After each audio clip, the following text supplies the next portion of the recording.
Before I even put my feet on the floor in the morning, I try to say out loud something good is going to happen to me today. It sounds so simple, but it really sets the tone. I love that. I've started doing it too, and honestly, it makes such a difference. But what really gets me is taking it a step further. Not just expecting something good for myself, but believing something good will happen through me for someone else. Exactly. We're blessed to be a blessing, so the goal isn't just to receive, but to give, to be a channel for good things in someone else's life. There's so much power in that mindset shift. It makes you walk out the door looking for ways to make a difference instead of just waiting for the world to surprise you. Speaking of starting strong, I always try to pause and thank God for the day ahead before the rush kicks in. Otherwise, it's so easy to just barrel into the chaos. You're so right.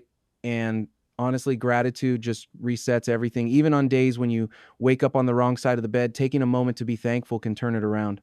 It's like a mental redirect, you know? Totally. And during the day, I try to keep my mind on hopeful, faith filled thoughts. It's not about ignoring problems, but about refusing to let negativity take over. Hope is underrated, honestly. I think people forget it's an active choice, not just wishful thinking. It's funny, because hope isn't just this fluffy feeling. It's built on something solid on what God's done for us before and what he promises he'll do again.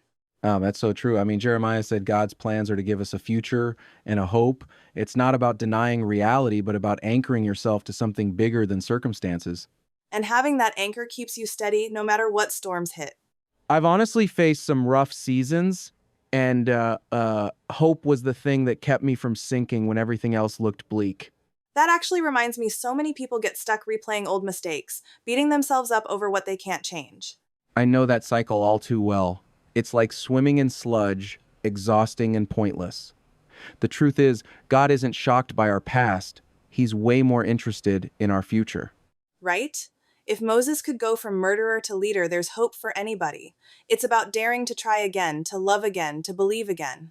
And sometimes starting over just means deciding today is not going to be a replay of yesterday's pain. When you think about it, God didn't breathe life into us, so we could walk around worried or bitter. We're supposed to be anchored to hope, expecting his goodness every single day. And that sense of expectation, it's like a shield. Even if things fall apart, even if the odds are against you, knowing God's for you changes how you handle setbacks. Absolutely. It's not about pretending bad things don't happen, but believing they can't stop your purpose. That mindset really is the difference between just surviving and actually living with passion. Funny you mentioned passion. My favorite ritual is just sitting on the edge of my bed before I stand up and saying, God, if nothing else, I want to know you a little more and love you a little better today. That's such an honest way to start the day. I love Psalm 143 to 8 for mornings. It's like, let the morning bring me word of your unfailing love, for I have put my trust in you. It's so grounding. It's humbling, too, to admit your steps are ordered by God and just ask, show me where to go today. Honestly, that little pause to check in with God can change the whole trajectory of your day. After that moment of prayer, I always ask God to put someone in my path that I can help just one person to bless, even in a small way. That's a beautiful habit. Sometimes we think being a blessing means something huge, but it can be as simple as a kind word or helping someone carry groceries. Every little act counts. Totally. It's really about letting your light shine wherever you are in your neighborhood, at the store, at work. You never know who needs that encouragement. And when everyone does their part, it's like lighting up the world one interaction at a time. Here's something I've started doing every day. Rain or shine, I declare out loud. I have the favor of God on my life, on my family, on my work. Oh, I do that too. It's not just positive thinking, it's reminding yourself and even the enemy who you really belong to. Exactly. It's easy to let people's opinions or circumstances dictate your mood, but God's favor will take you places that don't make sense on paper. It's so freeing to know you don't have to qualify yourself. God's already got you covered. It's not just about words, it's about making intentional choices. I like to say, this is the day the Lord has made. I will enjoy it, even if nothing goes my way. That's a power move. It's like, I'm not letting the joy thief steal my peace today. I'll be adaptable, even if plans go sideways. And complimenting people, especially your spouse or coworkers, can change the climate in any room. It's so simple, but so powerful. People respond to positivity. It starts a cycle that comes right back to bless you. I found that the more I try to do things on my own, the more I hit roadblocks. But when I lean on God, even admit my weaknesses, it opens the door for His strength. Isn't that wild? We spend so much energy worrying about what we can't do when God is just waiting for us to let Him work through us. Miracles come in cans, not can'ts, as they say. Honestly, half the battle is just believing God can, and we'll step in where we can't.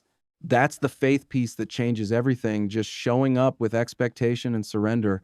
What stands out to me in the Bible is that even King David, a seasoned warrior, would stop and ask God for direction before making big moves. He didn't just rely on what worked in the past.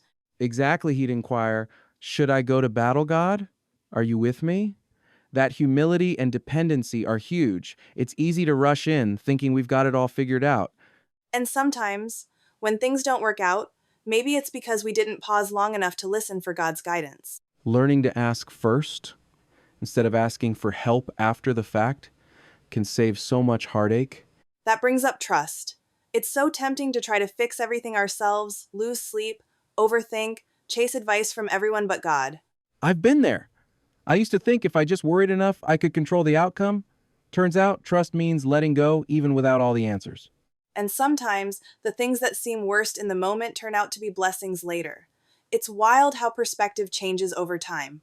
Absolutely. The key is to keep moving forward.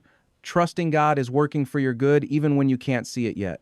I've noticed that the more I bring God into every part of my day, even the small, ordinary stuff, the more extraordinary life gets. It's not just about the big moments. That's so true. When you do things with and for God, even folding laundry or making dinner can feel sacred. He's interested in all of it.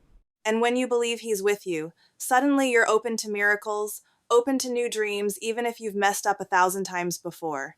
It's such a relief to know God never runs out of second chances. That hope keeps you running forward, not looking back. So, every morning, I try to expect good things even knowing that the day might throw some curveballs. I've learned not to let bumps in the road steal my peace. Totally. Sometimes plans unravel and people disappoint us, but if you decide at the start, I'm staying in peace no matter what, it's like putting on armor for the day. Right, the shoes of peace. You walk differently when you trust that. Ultimately, God's working all things for your good, even the setbacks. And that brings so much freedom. You can actually enjoy life, not just endure it.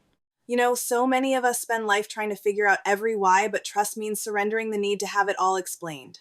Sometimes you only understand looking back, and that's okay. The peace comes in knowing God's got the bigger picture in mind. Exactly. We're partners with God. He works things out for our good when we trust Him, not when we try to control every detail. And even if your life feels shattered, God is in the business of rebuilding, restoring, and strengthening you through every storm. As we wrap up, I keep thinking about how intentional living isn't just a nice idea, it's the only way to really thrive. You have to choose your mindset every morning. And when you do, you open yourself up to God's best. Don't let anyone define your dreams or box you in. With God's blessing, you can achieve more than you ever thought possible. So get up each morning, expect good things, trust God with your story, and remember you're meant to soar, not settle. That's exactly it. The sun's coming up. It's a brand new chance to live with hope and purpose. Let's go after it.